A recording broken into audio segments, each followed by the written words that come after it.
Thanks, Mariah. Welcome everyone to today's panel. I'm Noah Pendleton. I'll be moderating the discussion. And we have a pretty awesome topic for you. So I'm going to kick it over to Bam Bam to introduce what we're discussing today.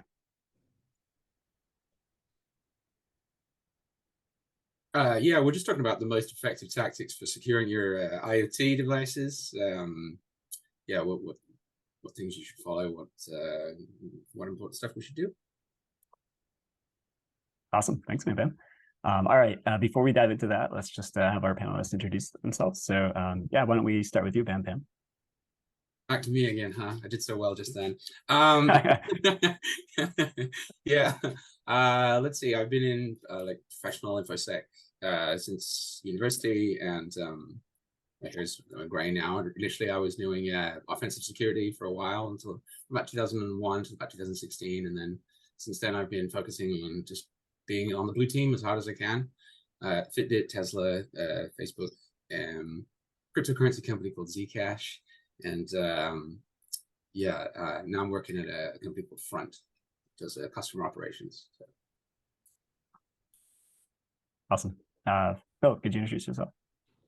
Hi, everyone. I'm Philip Johnston. I run Embedded Artistry. We're an embedded systems consulting and education firm. And I'm not a security professional, but as our members and our longtime newsletter readers can attest, it is a topic that I'm deeply interested in, especially coming from the perspective of how can I avoid introducing vulnerabilities into the systems I work on. Awesome. Thanks, Phil. And Tyler? Yeah, I imagine you've gotten a ton of questions about security, Philip. So I'm Tyler. I'm one of the co-founders of Memfault and currently the head of developer experience. I worked with Noah and Bam Bam previously at Fitbit, I guess, starting about 2016, 2017 timeframe. So we go way back and have a lot of stories. Hopefully we'll be able to recount some of them today. And yeah, not a security professional, but have been answering a ton of questions about security and constantly asking, how do we improve it? So. Awesome. Thanks, you guys. Yeah, we have Bam Bam here as our token professional, right? To steer us in the right direction today. Fantastic. So let's just dive into the discussion for our first group question. We're going to start sort of from the basics. So when we're thinking about security, we're talking about protecting users' data, maybe company IP. So what does a company do when they're determining like which assets are worth protecting? Yeah, that's a really great question, Noah. I mean, you pretty much have to get a little bit into the mind of the attacker there. Just because you consider something of an asset doesn't necessarily mean that they do, although usually there's quite a lot of an overlap. Sometimes they consider things that you haven't even thought about as assets, like your compute ability and things like that. So yeah, trying to get the mind of attacker, work out why would somebody want to come after this thing and where are those things located? What do they need to control? What do they need to do to get hold of those assets? It's a really good starting point for sure. Yeah, definitely.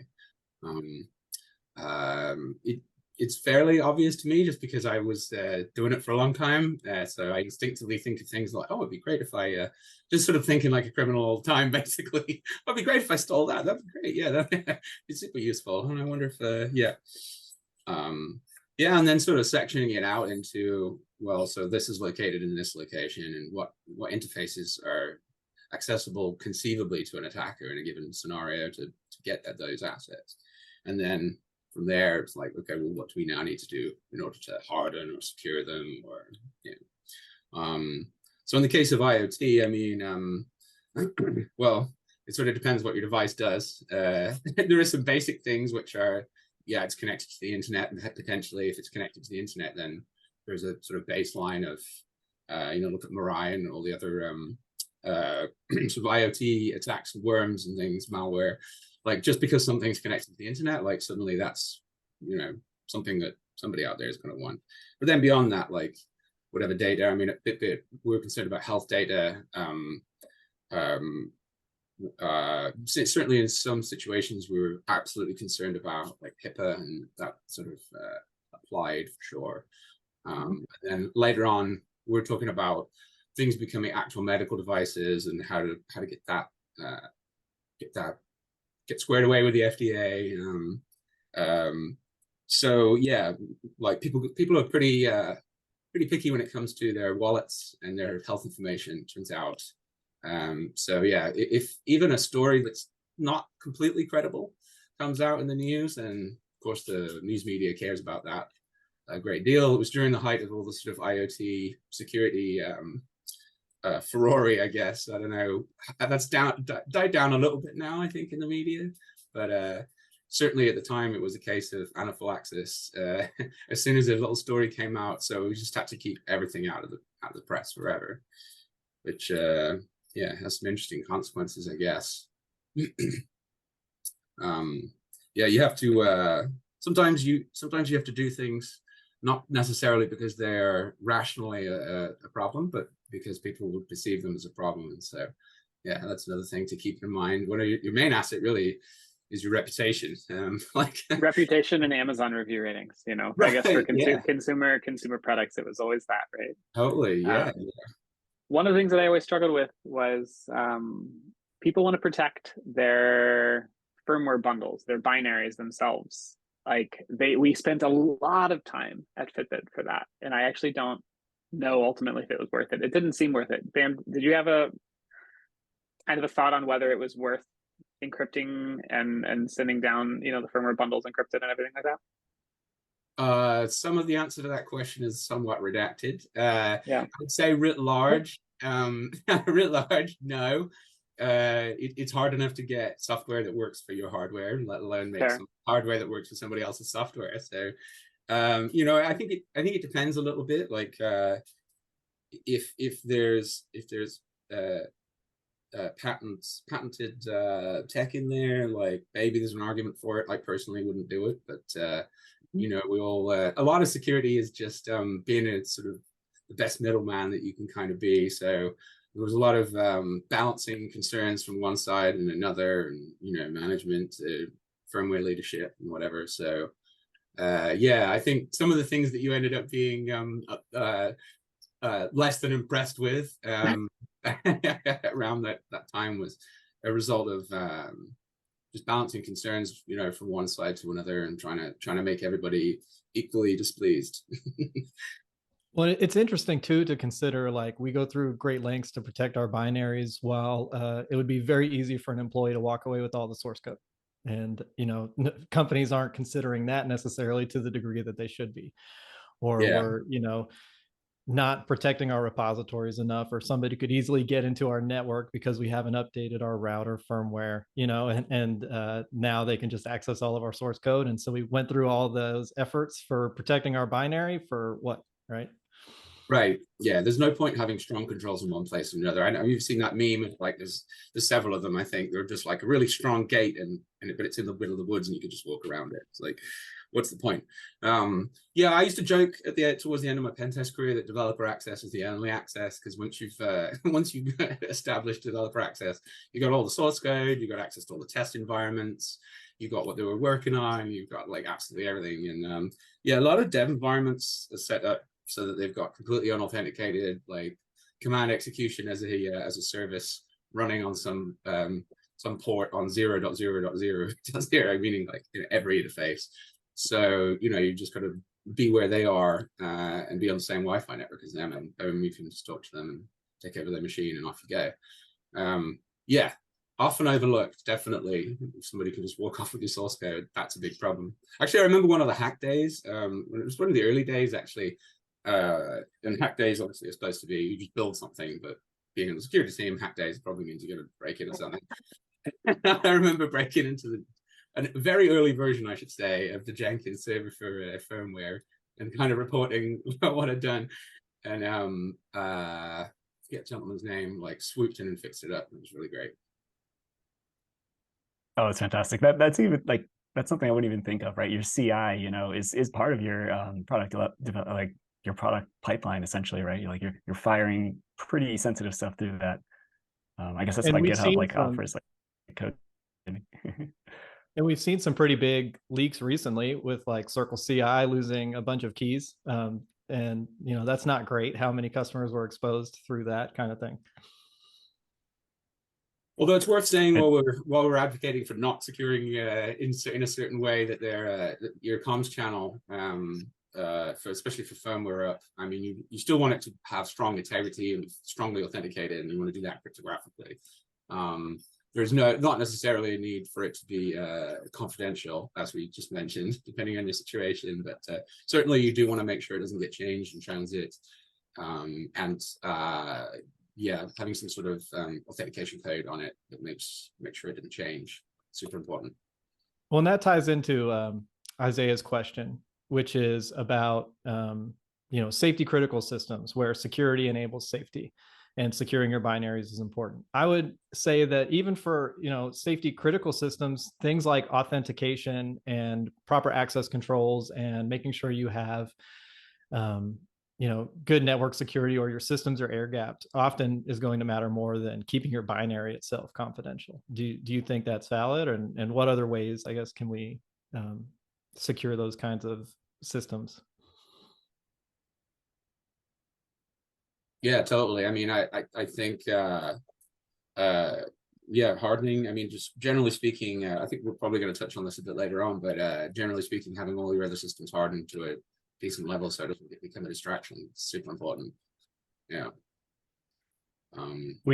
We touched on like supply chain stuff just very briefly before, but one anecdote that I have is one of the first companies I worked for, we had a problem with counterfeit devices, and it was due to our supply chain producing these like copies essentially of the devices we were shipping. We ended up like solving it on our side because like the device couldn't be activated without like a certain set of credentials that were burned in at the factory time. So that was like the mitigation that we took there. But in terms of like encrypting firmware binaries, is there like something around like counterfeiting protection that could be like brand integrity stuff? I don't know, what your experience is around that. Yeah, so I mean, one reason you basically don't want to be at the point where your source code and your binary are security secrets, right? Because at that point, it's like once they get out and then people realize, oh, your thing is full of holes, like we can just poke our way in and run whatever we want. Like you don't want to be sort of backing yourself into a corner where you have that problem in the first place. And you want to do that by inserting the right efforts earlier on, basically, as you're building the thing. But yeah. Yeah. All right. I feel like we've talked a lot about encrypting firmware images. Should move off of that onto something else. Yeah, the high level like notion that we were talking about here is just like what items or what components in like an IoT device do you need to think about when you're like trying to secure a device or produce like a device that you can attest to security. Yeah. We didn't really talk about scenarios, like attack scenarios. And I think that kind of comes down to, just basically what situations do you need this thing to be safe and secure in, right? Is it the case that an attacker needs to be able to, it needs to resist an attacker that physically has control of the device for how long, right? There's a difference between doing that for a short amount of time and for a long amount of time is huge. And also, and I think something that doesn't really come up very much at some places is you have to have some kind of a plan for when the thing does get compromised, like detect that it has occurred and then also do something about it. Like if it contains the codes to some important system, then rotate the codes so that they no longer matter at the point where you lose the device, or if there's some way in your system of mitigating the fact that things been compromised. But yeah, so there's physical attacks, there's also network adjacent attacks. And Noah, you already talked about supply chain attacks, some of which I think are already basically impossible still, I think, to defend against. Like if somebody's going to backdoor the chips that you're using, or to tape out, I don't think there's a way of actually detecting that thus far. So that's sort of like an unsolved mystery. But yeah, software bill of materials, I think you can, there are controls that you can add to try to detect that that's occurred. Yeah, it's a great point that you can just basically assume that if somebody has your device at their desk for weeks, it's gonna get broken. And so I think there's the idea of also having like security credentials that are per device, or basically per all of your devices, and making sure that if they break one, they don't break all of them is actually quite important.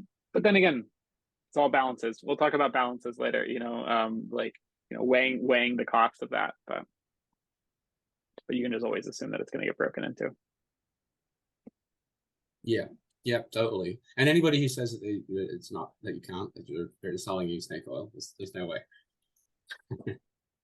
Which I think is why it's we were touching on this, but not explicitly. It's good to have layers to these things, right? You can't just stand on one defense. That's, my system's secure because I have one thing in place, right? We're mentioning a bunch of different aspects that work together to help us keep our systems as secure as we can, and to know when they're compromised, and to take action when that happens to mitigate the consequences. Yeah, totally. Yeah. I mean, my job as a offensive security person was to put myself in those scenarios and then do the testing. You get a lot of advantages, I guess. You get the lead tech on the phone. Sometimes you get the source code. You get like you don't have to be stealthy. There's no stealth involved when you're pen testing. It's all just all the guns all at once. But basically, that's the idea. Yeah. So Douglas asked about some of the attack vectors. Yeah, like getting yourself into that scenario. A lot of times it involves writing a little bit of code, or with IoT, sometimes it involves getting yourself in on the bus and driving the bus directly, or sometimes it involves speaking of a serial wide debug. Really just depends on what you have available to you in the situation. And then, yeah, typically you're looking for like memory corruption type issues. But if the application protocol allows you to do stuff that you shouldn't be allowed to do in the first place, or probably shouldn't allow you to do, then do that. Yeah, a lot of these IoT devices, like for example, a BLE connected device, may be ingesting like packets from adjacent devices, right? Or even a Wi-Fi device too, when it like does a Wi-Fi network scan. Definitely things I've seen previously. Yeah, wireless protocols are just, notorious, right? The history of wireless protocols like attempting to be secured and then being broken again is just like kind of absurd at this point. Basically, yeah, you really want to be doing, TLS and modern TLS with decent cipher suites if you're doing any kind of wireless, if you can. Yeah, we ended up doing that over BLE at it did. Poor guys had to crank out quite a lot of code to make that happen. I think a lot of that was open source, right? Golden Gate? Is that the project you're talking about, actually? I can't remember. Yeah, cool. But anyways, it is open source. Fitbit, I think I published that a while ago. Oh, awesome. Yeah, great example of using some like a standard technology on top of a untrustworthy network to make it robust, right? In that case, yeah, I do remember, and that's cool. They published it. Awesome. I didn't realize. Nice. Yeah, really cool project.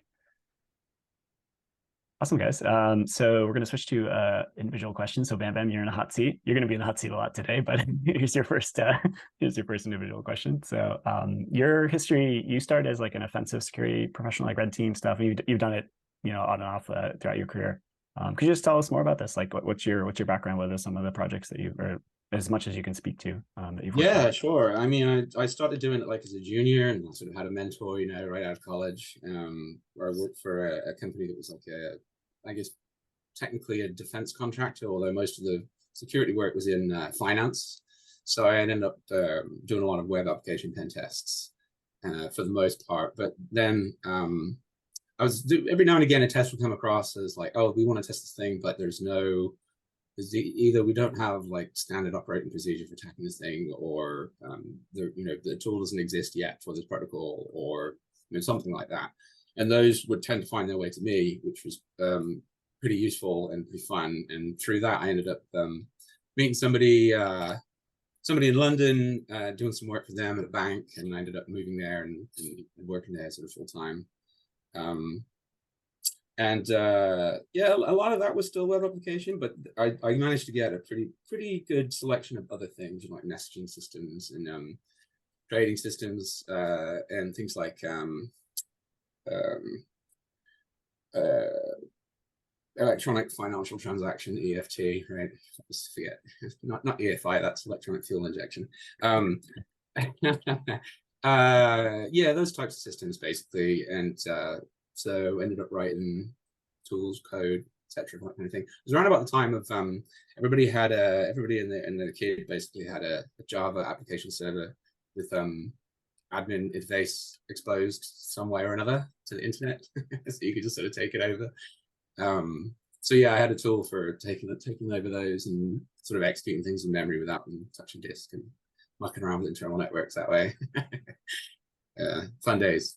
Yeah, and then I just worked in various different consultancies and sort of slowly became more useful to the businesses I was working with, I guess, and ended up doing things like reverse engineering disk encryption products and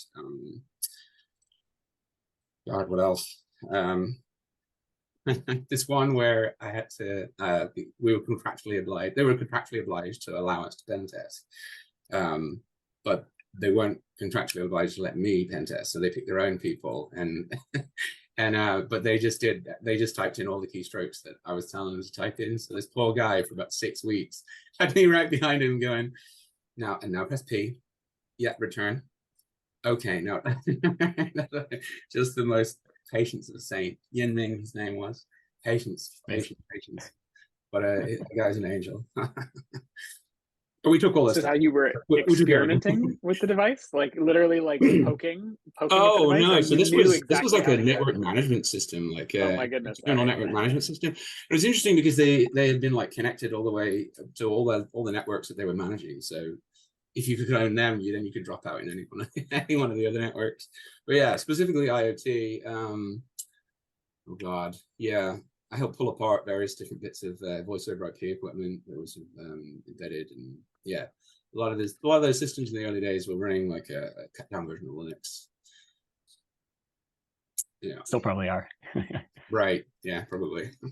That must have been fun though. Yeah, like voice over IP was a pretty big. I mean, there were a lot of units were moving. It still are. So that's pretty cool. Yeah.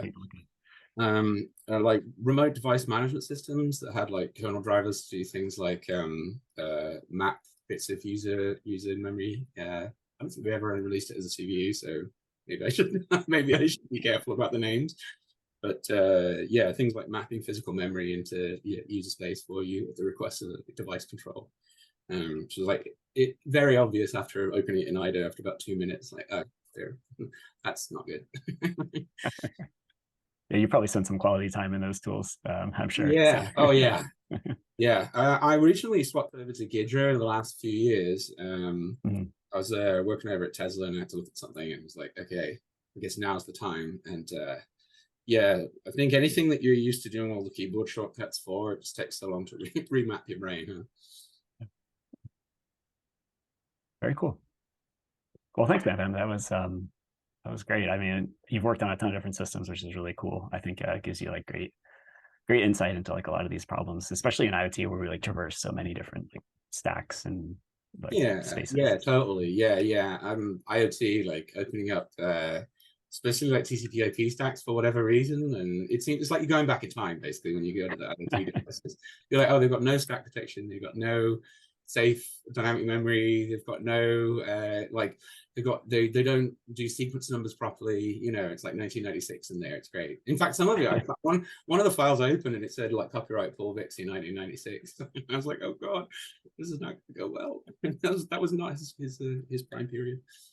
That's why it's fun, Bam Bam. Right? Yeah, exactly. Call it the Wild West. True. But yeah, in all seriousness, once I did start blue teaming, I really thought I was very full of myself. I thought I know everything about this stuff, so I'm going to be great. And I learned really fast that actually it's all about the people, it's all about the relationships, and it's all about all these other things I'm terrible at. And so I got to work on that and get better at it and learn from I fell into a really, really good team. The Australian guys, awesome, showed me this model about how to engage. And like it really just took off from there. So hopefully the fact that I'm even here is testament to the fact that thing works. So. I always admired you, Bam Bam, for having like a great insight into the firmware engineer's mind. You could speak the right language and we would get what you're talking about. Thanks, man. All right, next up, Phil, we've got a question for you. This is like right squarely in your domain where you live and breathe. So basically the question is, what do firmware engineers and teams do? What can they do? Like low effort, like easy wins, and maybe like do like today or tomorrow or even the next couple of weeks to like improve their security mindset or like improve the security quality or practices that they're using. Yeah, I think we could probably spend a whole hour just on this. So I'm going to do my best to condense it down.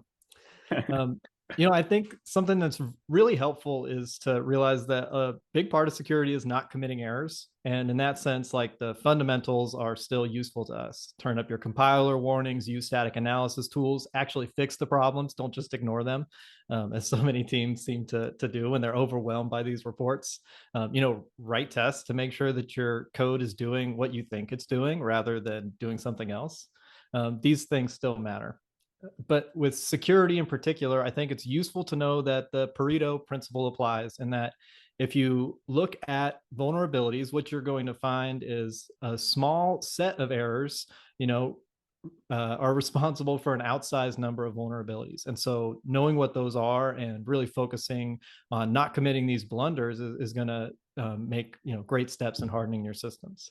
These are problems, some of them are just conveniences we take, like hard coding credentials or using common default passwords for all of our devices, right? That's low-hanging fruit to stop doing those kinds of things. External interfaces really deserve our attention and focus on, making sure that we're properly sanitizing user inputs, that we're not just blindly trusting the data that we get and deserializing some random garbage data that's, causing some kind of corruption in our system, that we have, first of all, authentication for requests coming in, and that our authentication is robust and not easily defeated. For programming errors, the things that cause the most problems are memory safety problems, like reading or writing past the end of a buffer, use after free, null dereferences, integer overflows and wraparounds are a big problem. Race conditions are a big problem. And so these are the things that we should really be focusing on. And because they're such big problems, there's a lot of tools and options available to us. Things like Rust and other memory safe programming languages are certainly an option, but maybe not something you're going to be able to do right away, right? But there are libraries that have, that support safer integer use or memory safe operations or bake-in bounds checking to reduce these kinds of errors. Looking for those and using those in our systems is definitely useful. But also, we can reach to our tool chain to get some basic protections. Everyone turns off stack smashing protection. It's something that a lot of compilers have in by default. But we're concerned about memory consumption and performance on embedded. Well, truthfully, we can have our compiler insert checks at runtime that look for stack buffer overflows, and it's negligible performance overhead and minimal memory overhead, especially for modern devices and our increased flash sizes. Depending on your standard library, you can compile with Fortify source enabled, which is going to replace unsafe, standard library calls with more secure versions that are doing runtime bounds checking. If you've got an RTOS, usually they have configuration options that you can set that enable checks at runtime for heap corruption, stack corruptions, overflowing your stack boundaries, things like that. Most MCUs now come with an MPU, but many projects I jump on don't have this enabled, right? But an MPU is a great tool for securing your system. You can mark, regions of memory as read only. You could, if you're running code out of Flash, you can mark all of your RAM as no execute. So if I can exploit a buffer overflow, I'm not going to be able to put code into memory that I can run, right? I'm going to actually stop that. I can trap null pointer dereferences, with the MPU. So that's something that your team should spend a day configuring if you're not doing that already. Testing, it's great to test on device, but if you can run more of your system's code off target, you get access to better and better tools, especially the sanitizer library. Yeah. And faster execution. And if you're worried about, if you're worried about, I can't do stack smash protection because I have limited memory. Well, you don't in your test code, right? You can actually enable that there and at least get some improved coverage. But being able to use the sanitizers like address sanitizer to find memory errors, thread sanitizer to find data races, UBSAN to find undefined behavior that's going to cause your program to behave in an unexpected way. Like these tools sort of make it development on easy mode because they can pinpoint these problems, tell you where it's happening, and you can find that and fix it before it's exploited. All of these things are within reach, and many of them are things you can just turn on in your compiler rather than like going through extensive work or incorporating new tools and workflows into your development practice. And sooner rather than later too, so that all your performance benchmarks, the ones that ever matter, that you ever can compare anything to, already have that baked in, right? And then it's not a question of some security dude like begging for a tiny bit more CPU at the end of it. Yeah, if you start that way, it's like you're already anticipating it, and you're probably going to find that you can keep it in and it's just fine. I feel like it's true with Awesome, almost Phil. anything. Code size, CPU, RAM usage, literally everything. Anyways, but yeah, it seems like all the stuff you mentioned, Philip, like could do in an hour. It'll take longer to fix the issues, but like to turn it on, probably like an hour for Absolutely. each one of it.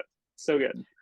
Yeah, Yeah, being able to run your code off the target is probably the most difficult part, but it really has the biggest wins in terms of like the things you can do and the issues you can find.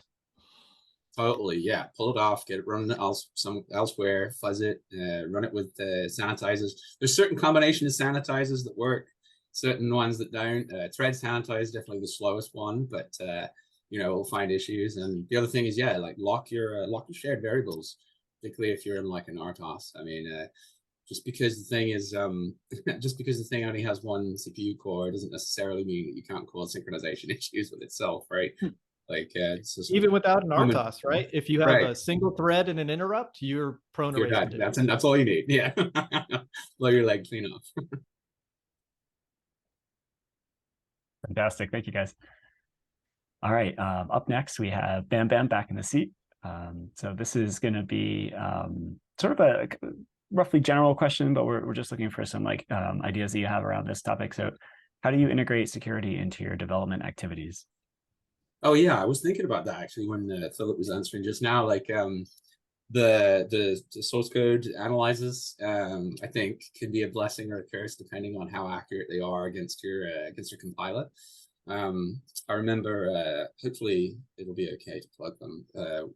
Well, okay, we use one of the main brand ones at Fitbit, and it ended up working way better than I had ever anticipated, because as a security guy, I'm used to seeing like all these false positives come out, and it's like, well, would I want to put this directly in front of the developer? Well, maybe it's going to slow them down. I don't know. It's hard to say, but actually that one did a really, really good job, because it was matching, I think, the compiler extremely well. I really thought there was going to be a lot of tuning involved, and it actually produced fairly useful output with just the default rule set. So that was pretty impressive. Probably should say which one it is. I don't know. I'll go back and forth on that. But yeah, in terms of integrating into development in general, like in a purely software environment, I would say invest in security in a sort of linear trend as you invest in your development and your whole platform. Have like some fixed percentage of that being like security investment. But as Noah, I'm sure, knows, one of the things you want to do is make sure that you don't end up with a system that is like unsecurable. So sometimes with hardware, you want to get in a little bit more effort earlier on, just to make sure, okay, are we going to be able to stay the course with this bit of hardware? Or are we going to need another revision of the chip? Do you have hardware acceleration for encryption is specifically what I'm thinking about. But also if you need secure boot, or if you need certain eFuses to do lifecycle management, like secure lifecycle management, or if you need support for disabling or encrypting serial lines or serial wide debug, like that's stuff that you really could do with knowing, do I have the hardware to support this ahead of time? That said, you don't want to like overly burden. I think most security programs out there, I want to say 95+%, are still operating in a waterfall way when their developers that they're serving are using Agile, which is a huge no-no as far as I'm concerned, because when do you engage? It's like, how far does this thing need to be done? So many of these big companies even are asking like, oh, we'll do a design review. I'm like, okay, but that revolves around us having a design, that, right? And we're going to have the design around about the same time that we have the whole thing finished. So we're going to need to do the design review and the implementation review at the same time. So like what you're saying doesn't make any sense to me. I mean, really the decisions to what's appropriate security and what the definition of done is needs to be like done on a feature level. So you're going to be integrated into that Agile loop. The definition of done for tickets, and training. I think the important training to give. I mean, Phil, you mentioned a lot of the things about how not to make these ghastly memory corruption errors, and that's very true. What But one of the other useful bits of training is when do you need to stop and reconsider security, right? And I think that it's useful to have that picture in your head of where are the assets going to be. Oh, we're adding this new thing that an attacker might care about now, and it's in this location, which means now there's more like pressure on the interfaces around it. So when I'm modifying those interfaces, maybe I need to think about what the definition of done is for this like new feature I'm adding, and hopefully it's not, you know, code execution as a service, etc. I think that's a great point that I just want to highlight for everyone, in that like a lot of security is also a mindset. You have to constantly be thinking about these things. It's not something that you can just, like you said earlier, wait until a certain life cycle part of the program to start working on. It's something that you like have to be thinking about all the time, and training is definitely something that's needed to get people there. Totally. Yeah. And, you know, I remember at Fitbit, Josh, I hope you don't mind me mentioning his name. I don't know if he's listening, but when we first met with him, he was literally hiding his screen from me in the room. And I'm like, what? Are you okay? Do you need like do you need a drink or something? What's happening? He's like, you're on the security team. I'm like, yeah. He's like, well, I'm not going to show you anything on my screen. I'm like, okay, that's okay. And about 6 months afterwards, he was like sprinting down the hall to tell me about the transition into service mode, and like how he thinks there might be a problem there. And yeah, basically just not blocking your developers and never shaming or embarrassing them, and opening yourself up as a security person to being vulnerable and potentially being wrong goes a really long way, because developers then give you that like same space that they give each other to occasionally make mistakes. You know, now we can get together and joke about them. Definitely, they definitely still haunt me, but you know, security people don't like to be wrong, basically. So it's a hard one to get over, but once you do, you can really be maximally helpful, basically. And I think you're really talking about requirements. I think security requirements, because developers are people who turn requirements into code, right? And that's how they operate. That's the thing. You go, okay, product, what do you want? What does it look like? What does this feature look like?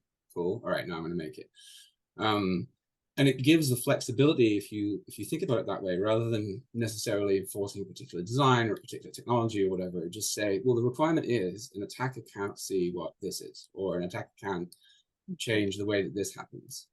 And that's the requirement. And like, we can talk, I can give you as much help as you need, or as you feel you need to make that a reality. And then we can do our best to test it afterwards.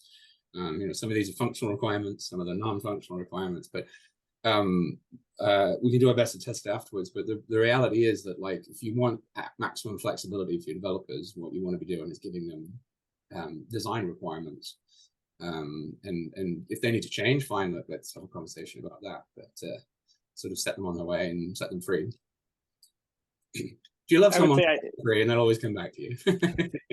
Ideally, 90% of your time is spent with developers next to them, moving things in the right direction. And then, you know, maybe at the very end, you're like, all right, let me see if I can poke some holes in this. But like, totally. I think the firmware engineers think about you differently. They're like, this guy is just going to try to wreck everything afterwards. But like, you're in a room somewhere throughout the whole development cycle. That shouldn't be true. You should be next to them the whole time. Right. Yeah, exactly. There's a little guy in my head still attacking it, but I'm taking that and translating it into, I am on your team. How do we stop that from happening? How do we stop the bad thing from happening? And how do we do it, right? And depending on how many security people, what the ratio of security to engineers are, you know, the most effective tactics change slightly. But yeah, if you've got a high ratio, like a lot of developers and very few security people, you're right, 90% of your time should be understanding the problem space, understanding the requirements, understanding the threat model, communicating all of that, and then validating later on. Yeah, just generally trying to be a good consultant, good helping out. If you've got more security engineers, then it becomes, okay, well, which tasks are going to be common to different teams, and how do we pull those in here, and we work on those and then provide you with the code. With a lot of security teams are kind of like allergic to writing their own code, and I think that's wrong too, because, you know, you miss out on understanding what the pressures are on the developers, and they're the people that you're trying to help. So, you know, of course, you need to understand their worlds.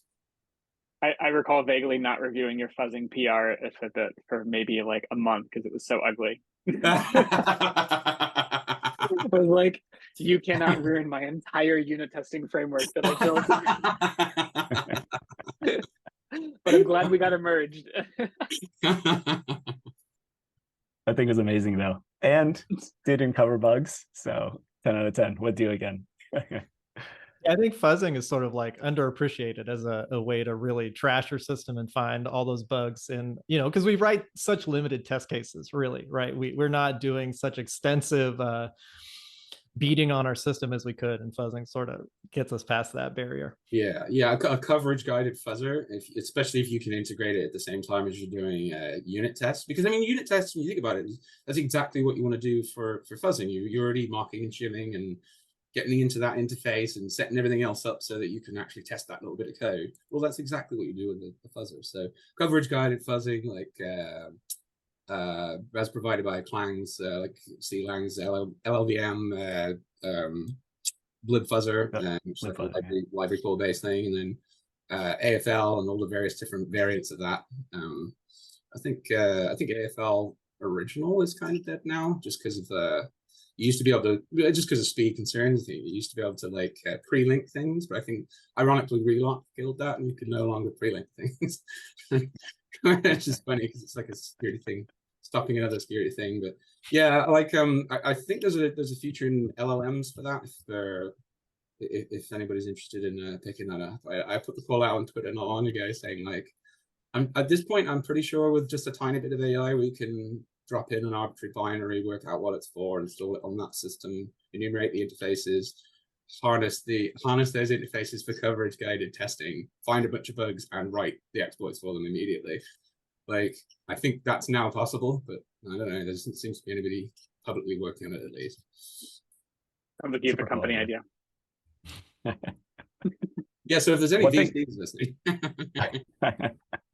One thing I really loved about the fuzzing thing, before we move on to the next topic, is you can capture those fuzz inputs that generate like faults in your system, capture them and keep them as test cases for the future. So you will prevent like a regression down the road. Same as with like your traditional unit tests. Keeps your code safe like in the future, which I think is amazing. Totally, yeah. Without the expense of having to rerun the fuzzer to hit that same test case. Yep. Yeah. Awesome. So we've sort of been talking about already, but our last group question for the structure of this discussion is how and when do we decide to invest in security? And this is talking about like sort of the economics, or like you have to spend money in your product or in your project to get security features fulfilled. So how do you make decisions around that as a IoT like development team? Well, you know, it's always easier to start with it in mind and keep it going than it is to like add it on to a full system, which you might find is impossible. Although I will say most systems I've worked on, the way it works is nobody thinks about security until about a month before the ship date. And then somebody calls in an external security team to audit. And then they give us a great big report of all the problems with our firmware. And we look at it and we say, well, we can't fix this in time. And that's that, you know? So it's like clear that doesn't work. Yeah. I see it all the time. I mean, that was my life for the first however many years of career. So I would just show up, and particularly in industries, and finance is a good one, but in all places really where there's any kind of regulation, they sort of say, okay, you got to get a pen test done. And really the question is like, did you get a pen test done? And it's like, yes, they call it check in the box, right? Just doing it to do it. But yeah, massively late. Nobody thought about it before, and now you're really in trouble. So, and retrofitting security is hard. I think my dad used to say an ounce of prevention is worth a pound of cure, and I think that's absolutely true here. That said, you can totally go overboard as well. You know, if you fully secure everything, you build all your security harnesses to test everything as you build it and all that kind of stuff, you lose the game. You don't get out your product fast enough for it to be worth a damn. So yeah, there's definitely a balance. I think intervening at the right time, the right amount of effort is the thing. Yeah. I think there's, for a lot of security capabilities, I think there's a nice middle ground. Like, you know, doing full production level secure boot or per device authentication can be really slow and just a hindrance when you're in the early days of development. But having a common development key that you're signing binaries with, so you're actually making sure you have that capability and you're exercising the full workflow for your the life cycle of your system, that is a good middle ground, because everybody can have that key on the development team. Everybody can just sign the binaries as part of the build process. And as you're getting ready to go to production, you can now add in the more complicated factors when it's not going to be as much of a hindrance. I think for a number of capabilities, like, you can take that approach and sort of not put it off, but also not necessarily like block yourself and slow yourself down so much. So long as you can be fairly assured that nobody can use the development, I mean, the villain of the piece is that people can use the development builds on the production devices, right? It's like you want to be having some kind of life cycle of each individual device, and ETH users are your friend there for sure.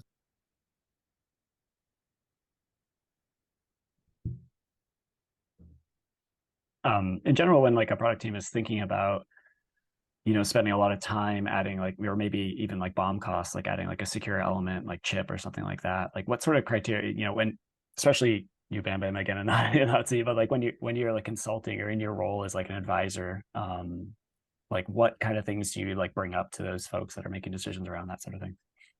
Well, yeah, I mean, this is sort of where that little guy that's always attacking things in your head is super useful.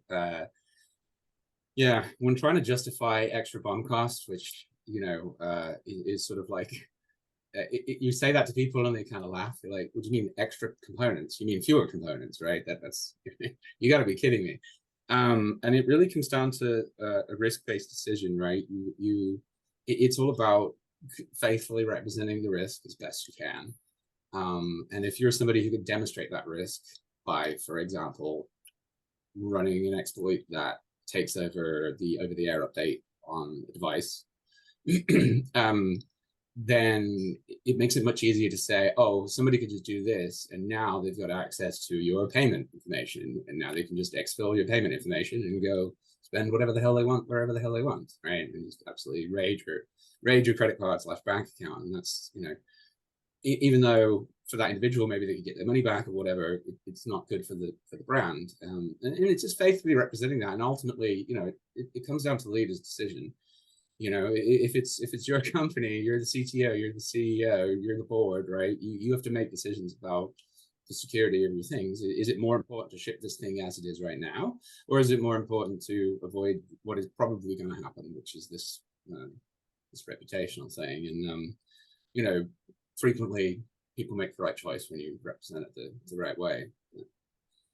I had a similar discussion about secure boot and like the cost associated with secure boot, particular things early on, and then that sort of took on a life of its own, and I didn't have to re-justify it at any point. And that was like, we're doing secure boot every time. I imagine that changes though based on what the product is. Like, I've had a hard time convincing teams to adopt secure boot, but I'm not working on payment systems or necessarily safety critical systems, right? That's sort of a different story if you're working on a system where the cost of compromise is a lot higher. Yeah, it's return on investment for the attacker versus return on the investment for the defenders, right? And trying to. And the big thing about it is never crying wolf, right? Never saying, okay, I think this is a really big problem, unless it really is a really big problem, and you can sort of demonstrate it. So, from a security practitioner's point of view, anyway. What are the things that you think should be done early on, I guess, going feature wise, or like what are the sort of obvious capabilities that I should always have? Yeah, I mean, like if you're communicating remotely with anything, which I'm guessing you are, IoT, right? I would say you want to have acceleration for your cryptographic operations, whether that comes in the form of an external, like a macro cell, like a separate macro cell or a separate module on the chip, or just instructions that are built into the instruction set. Like you're gonna need those. I'm trying to make Noah laugh, but he's not taking the bait. That's one of the mistakes. That's bait. Anyway, yeah, what else? I mean, yeah, like generally speaking, if it's something that's going to be in people's hands, you probably are going to want secure boot, you know, and you're going to need a certain amount of like hardware support for that. So that's going to need like device provisioning, and then it gets into like the manufacturing end. Like, does your contract manufacturer, you know, are they going to look at you blankly when you mention, oh, we want to do like cryptographic provisioning with different keys and every single one? You know, are they going to look at you kind of funny? And how much work do you have to do there? So that could definitely be a challenge. Yeah, totally. It's useful to scope these things out just so that you're aware of how much effort is going to be involved and whether it's even feasible to do it at all.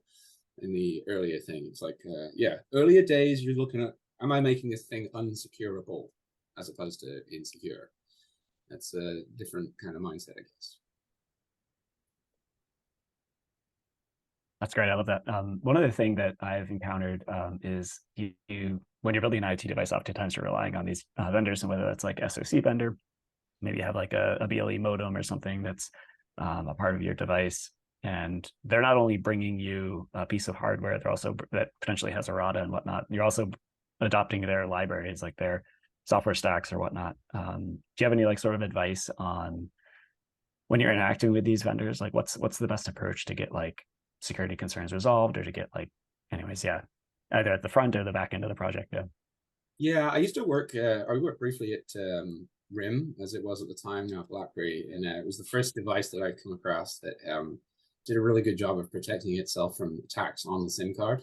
Like if you were the vendor and you provided like a SIM app that would install remotely, because they have like an end-to-end comms channel directly with the SIM app, right? They're directly with the SIM card, and they have the keys to publish to the SIM card, so they can publish an app which can now just talk to your phone and say whatever it wants. And that was like totally baked in to their systems, and I was like, this is cool. I've never seen this before. You know, I've seen other phones, and obviously they don't do this.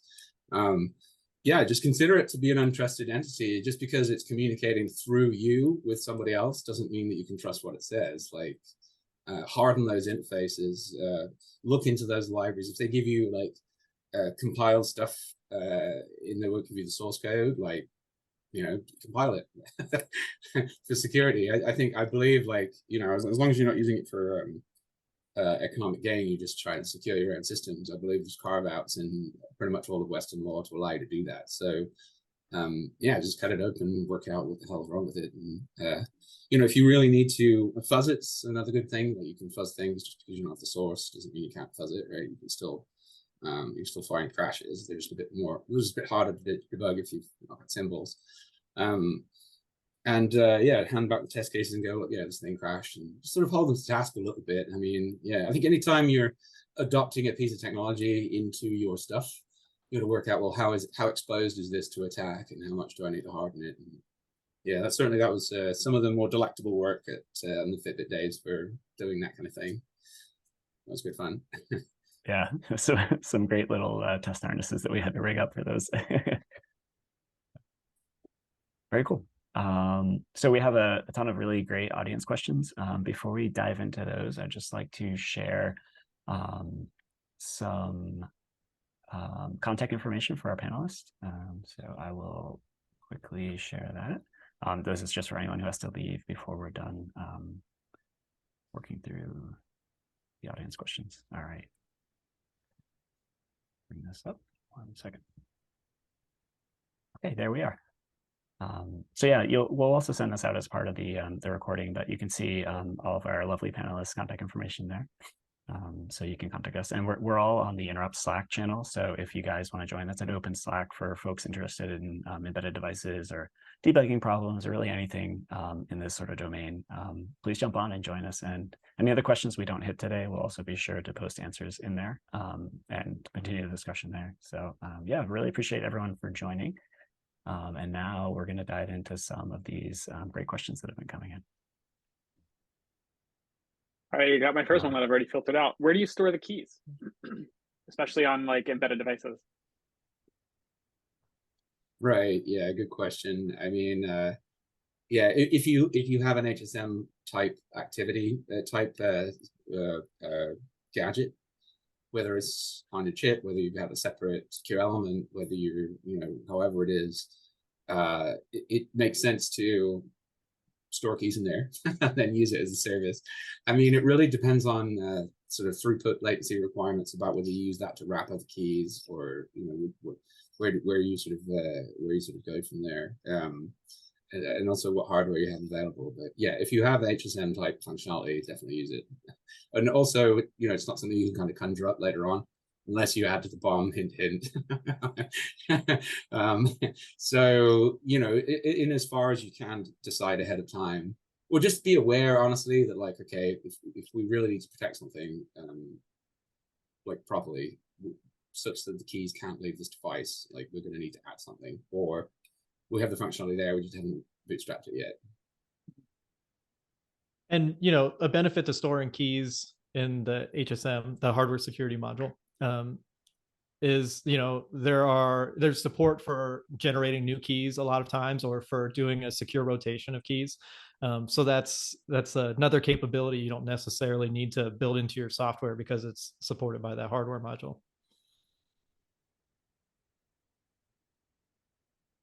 Got it. The next question that I had was, this is so good. What is the best way to convince management continuously doing security rather than doing the final audit? And so, Dan, I'm going to throw that to you. I mean, yeah, I would say allow them to go through a final audit ever in their lives, because it's so scarring that like you would just never ever make that. You'd never do that again, right?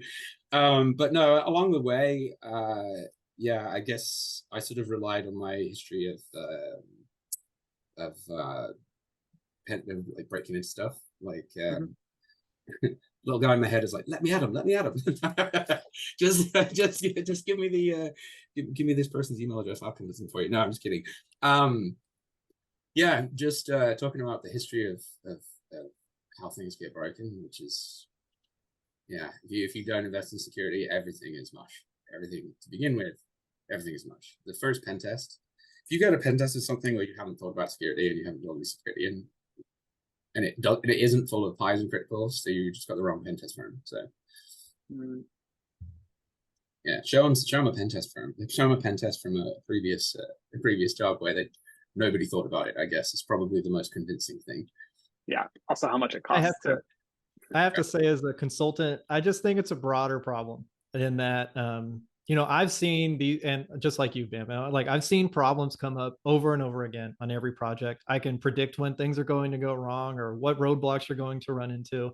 But if somebody hasn't gone through those pains themselves, it's, I think it's just the default human reaction of like, it's going to be different for me, right? I'm not going to be susceptible to these things that happen to everyone else. And it's very hard to overcome that without somebody having been through the pain before, which is why, sadly, kind of going through it and getting the report and realizing you can't fix it and then having your system get hacked as a result is the best teacher, unfortunately. Yeah, human beings are terrible with risk. We're not able to see shades of gray well. We overreact to risks that have already blown up on us. We totally underreact and don't predict risks that are coming up in the future. Like human beings and risks are just like terrible, and it's partly because triggers a fear response in people, and that just completely overwhelms your cognitive functions. And you're not really able to reason things out as soon as you start to feel afraid. People tend to just avoid things that make them feel fear, right? As a result. So yeah, and in the face of that, I think what we're left with is what you mentioned earlier in this discussion, the real outline of what it costs and what the trade-offs are, and what you get as a result is the best you can do if you're facing that resistance. Like it's a real, doing this now results in a cost of X, we get it for Y, versus doing it later means, Z and A. Yeah, it's a business case for sure. It's something that you can document in terms of development hours, and it's worth costing it up. If you're somebody who's not used to costing up how much money you save the org that you're working for as part of your performance review, then definitely get into that habit, because that's super helpful for exactly that situation where you're saying it's going to be more expensive if we do it the bad way. Let's do it the easy way. And the biggest cost to a company is almost always its employees. So, anything that takes you longer to do later is almost always justified just by the savings in your salary versus like, what other features you could have shipped instead, if you had front loaded this or done it differently, or, try to frame your arguments in that way, and it will help a lot. Yeah, the consideration seems to be in management's head. It seems to often be we do all the security stuff like the way you're saying. We have a structured investment in security. We consider it more or less every stage to a greater or lesser extent, and we start to invest heavily in it as we go along. Or we just don't do that and everything's fine.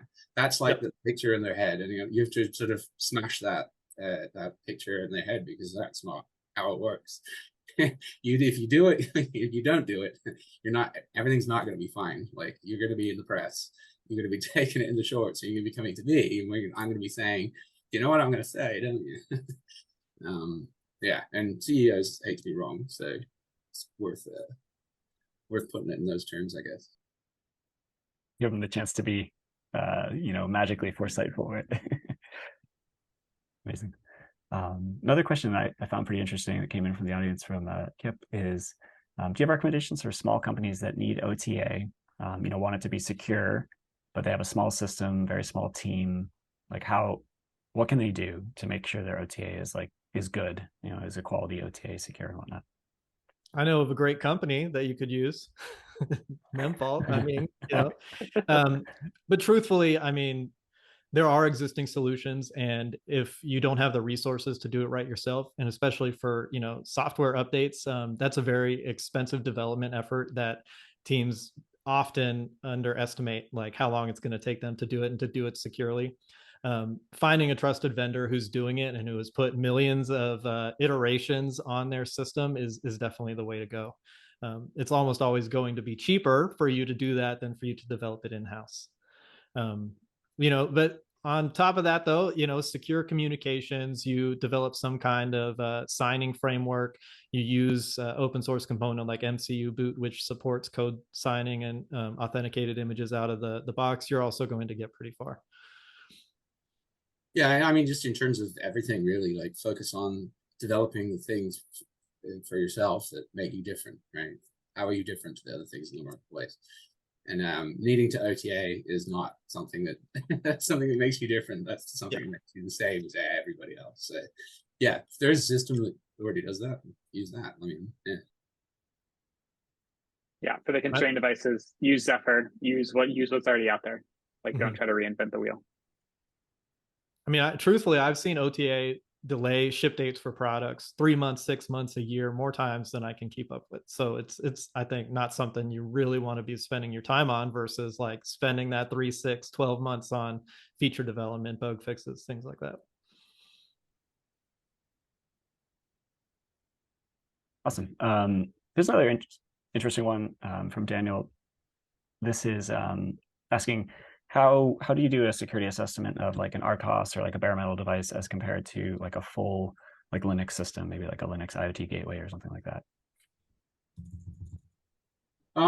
Yeah, I mean, the process isn't like massively different. You're still got stages, right? You want to get hold of the code, you want to open the code. It's just that one is going to be running a bit more bare metal than the other, and the other one's going to be in a sort of fairly cooked environment. But in terms of actually getting hold of it, well, I mean, I guess a lot of times if you're looking at something that's a bit more Linuxy, there's easier ways of kind of extracting the application code. Like, you're going to recognize the file system. It's possible that there's other ways. Like, there's already a shell that you can talk to and just pull it off that way.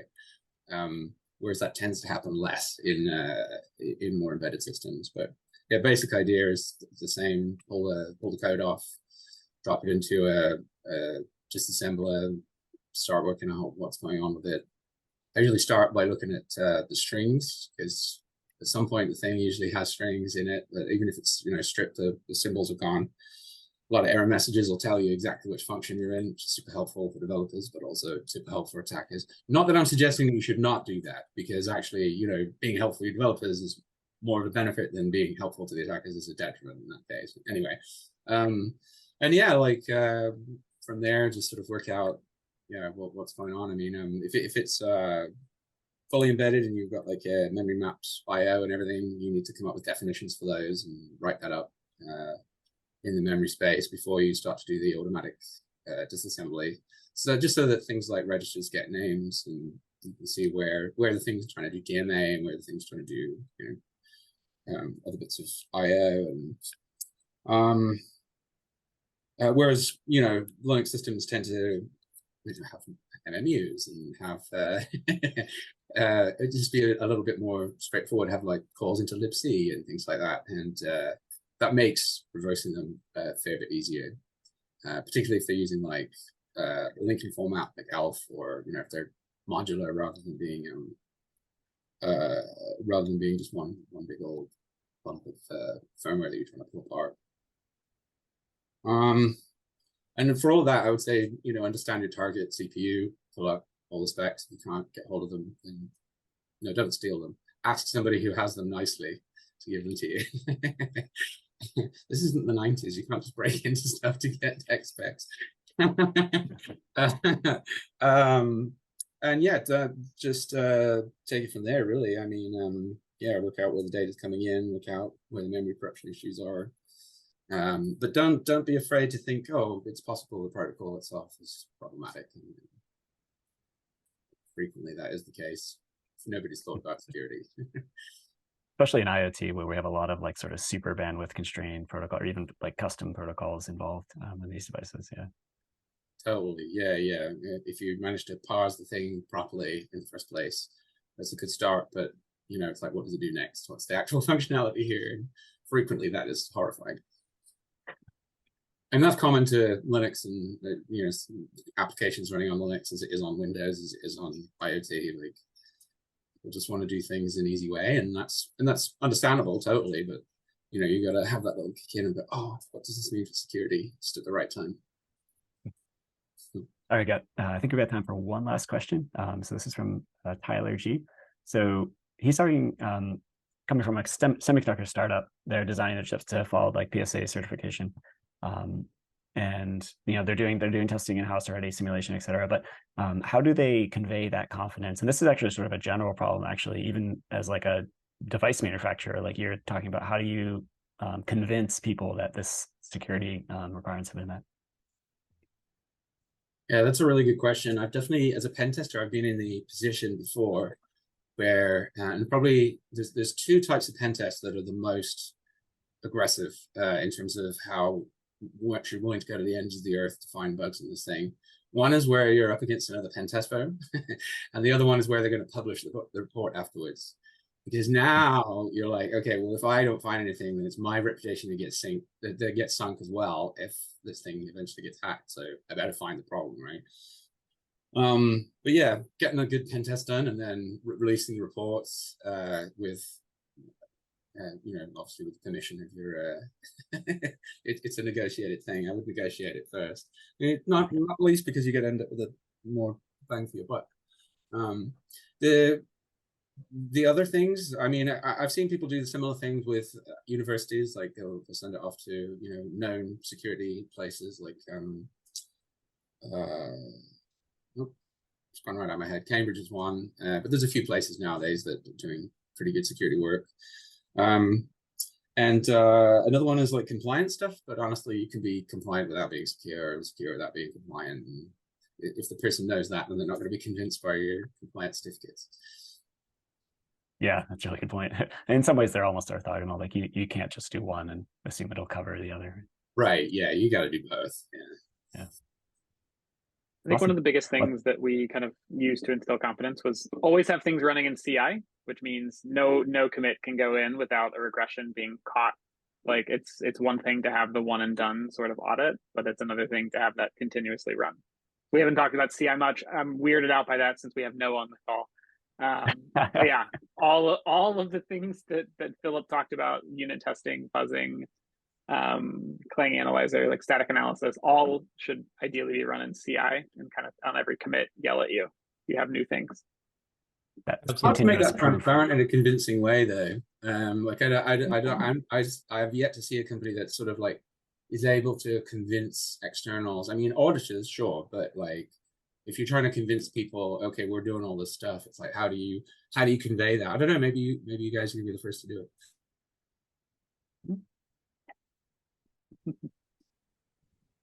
Awesome. Well, thank you guys so much. I think we've run over our time, but what a joyous chat that was. I don't know. Do you guys want to have an outro? We can do an outro for this one. But yeah, what's your pithy takeaway? My final thought one is, yeah, shot. it's the team around you that lifts you up, you know. And so thank you so much for you guys on this panel, and also for all your efforts that Fitbit when I was working with you, and to all my other teams and like the one I'm currently working with. So yeah, it's the team that lifts you up. More collaboration. So that's where it's at. Make sure to thank I've been your enjoying security having, guy. no, I've been enjoying having a little band in my ear, like next to my ear in my head every time. Should I be doing this? Band would not be pleased. Anyway. And I Nice. just want to mention that we gave a lot of vague descriptions. When you get the notes for this talk, I'm going to have a blog post there. I've got links to a bunch of stuff. I'll add more for some of the tools we mentioned, like AFL++ and Klang's fuzzer and other things that came up. I'm also going to be working on a couple of blog posts over the next week to talk about some of those compiler flags and warning settings and things like that you can use to, get a quick start on securing your systems. So there will be more information about that coming out soon. Yeah, Philip's got great coverage. I mean, they are some of my foundational articles when I was researching some of these topics. So check out Philip's blog. It's just a wealth of content there. Thanks, Noah. All right, guys. Well, thanks so much for joining us today. And yeah, looking forward to the next one as well. Bye. Thanks. Good to talk to you now. See you later.